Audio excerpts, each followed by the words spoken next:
بسم اللہ الرحمن الرحیم۔ السلام علیکم دوستو، امید کرتے ہیں کہ سب خیریت سے ہوں گے۔ آج ہم بات کریں گے بیڑیے کے متعلق اور ووڈ لینڈ کیریبو کے متعلق، جو کینیڈا میں مقیم ہے۔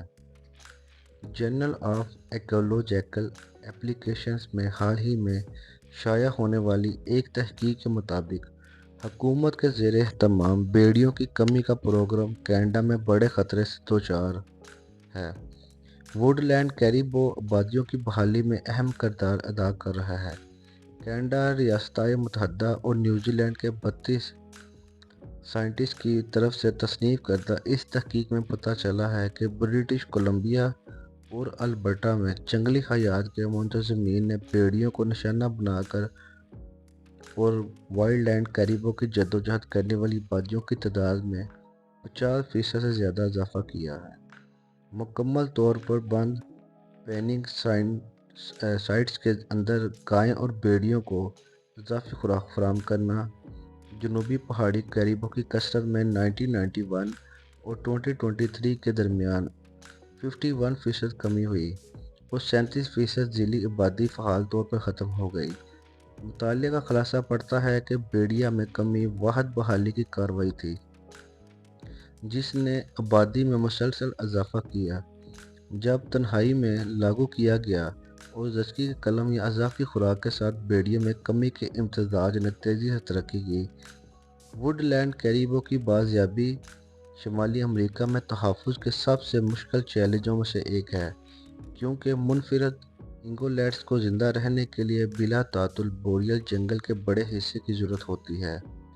نسبتاً کچھ عرصہ پہلے تک شمالی مونٹانا اور شمالی اڈاہو پین ہینڈل دونوں میں ووڈ لینڈ کی کیریبو کی آبادی تھی، لیکن اس کے بہت سے جانوروں کو ان کی آبائی حدود کے اس حصے سے ختم کر دیا گیا۔ انہیں اب بھی کینیڈا میں بڑے پیمانے پر لاگنگ اور کان کنی کے ذریعے دبانے پر دھکیلا جا رہا ہے۔ رہائش کے تحفظ اور بحالی کے مؤثر ہونے سے پہلے ہی ان کا خاتمہ ہوتا رہے گا جب تک کہ شکار کو کم نہ کیا جائے۔ اگر ہم بیڑیوں کو گولی نہیں مارتے ہیں، صنعت اور حکومت کی رہائش کی حالت کو دیکھتے ہوئے ہم کیریبو سے محروم ہو جائیں گے۔ بی سی میں مقیم محقق ڈاکٹر کلنٹن لیمب، جو اس تحقیق کے مرکزی مصنف ہیں، کینیڈین براڈ کاسٹر کمپنی کو بتایا ہے کہ سی بی سی کے مطابق وائلڈ لائف مینیجر نے 2015 سے لے کر اب تک تقریباً 2000 بیڑیوں کو انتہائی ہدف بنائے گئے رہائش گاہوں میں ہلاک کیا ہے، جہاں سب سے زیادہ خطرہ وائلڈ لینڈ کیریبو ذیلی آبادی رہتی ہے۔ اس پروگرام پر کینیڈین حکومت کو مجموعی طور پر $10 ملین کی لاگت آئی ہے۔ بیڑیوں کی ہنرمند نشانہ باز ہیلی کاپٹر سے گولی مار کر ہلاک کیا جاتا ہے اور یہ پروگرام کم از کم 2026 تک جاری رہنے کی امید ہے۔ سی بی سی کے مضمون میں ان لوگوں کی مقامی مخالفت کا حوالہ دیا گیا ہے جو خطرے سے دوچار کیریبو کو بچانے کے لیے بہت سے بیڑیوں کو مارنے کے خلاف ہیں، لیکن ایک کینیڈین شکاری اور پوڈ کاسٹر جس نے کئی سالوں سے اس پروگرام کی قریب سے پیروی کی ہے، فیلڈ اینڈ اسٹریم کو بتایا ہے کہ زیادہ تر شکار پر مضبوط تحفظ پسند اس پروگرام وائلڈ لائف فیڈریشن اس بی سی کی حمایت کرتے ہیں۔ پروگرام کی بھرپور حمایت کرتے ہیں کیونکہ یہ سائنس پر مبنی ہے۔ مارک ہال نے کہا ہے کہ blood origins Canada podcaster کے میزبان یہاں بہت ساری چھوٹی مچھلیاں اور گیم کلب ہیں جو اس کی حمایت کرتے ہیں۔ جو لوگ یہاں بیڑیوں اور کیریبو کے درمیان ہونے والی حرکات کو سمجھتے ہیں، وہ یقینی طور پر اس کی حمایت میں ہیں۔ ہال، جس نے اپنے پوڈ کاسٹر پر مطالعہ کے مرکزی مصنف کی متعدد بار میزبانی کی ہے، ان کا کہنا ہے کہ جنگ زدہ کیریبو کے مسکن میں اعلیٰ ثقافت والے بیڑیوں کی آبادی قدرتی حالت سے زیادہ انسانی وجہ سے پیدا ہونے والے اثرات سے زیادہ ہے۔ انہوں نے کہا ہے کہ 1950 اور 1960 کی دہائیوں میں وہ اس کیریبو پرانے بڑھنے والے مسکن کو بہت زیادہ لاگ آن کر رہے تھے۔ اس نے واضح کٹوتیوں میں بہت اچھا مسکن بنایا، لیکن چوہوں کی بڑھتی ہوئی آبادی، زیادہ سڑکیں لاگنگ کٹ میں جانے کے ساتھ بیڑیاں کی آبادی پھٹ گئی۔ یہ تعداد پہلے کبھی اتنی زیادہ نہیں تھی کیونکہ بھیڑیے پرانے نشو و نما پر منحصر جانور نہیں ہیں۔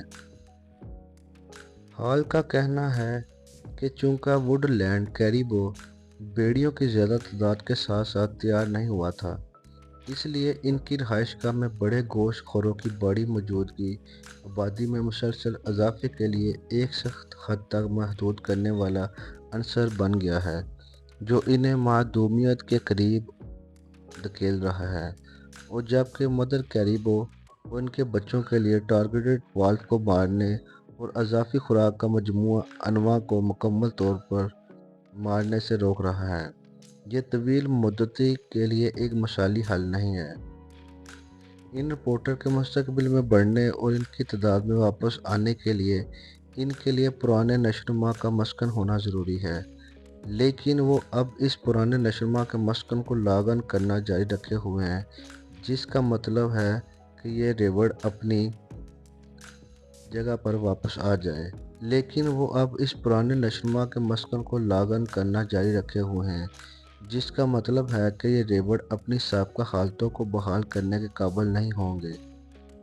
ہال کہتے ہیں کہ اگر انہوں نے رہائش گاہ میں لاگن کرنا چھوڑ دیا تو وہ بھیڑیوں کے کنٹرول کے پروگرام کو اس وقت تک جاری رکھ سکتے ہیں جب تک کہ ریوڑ کافی بڑے نہ ہو جائیں جہاں وہ خود کو برقرار رکھتے ہیں، پھر وہ بھیڑیے پر قابو پانے کے لیے پروگرام کو روک سکتے ہیں۔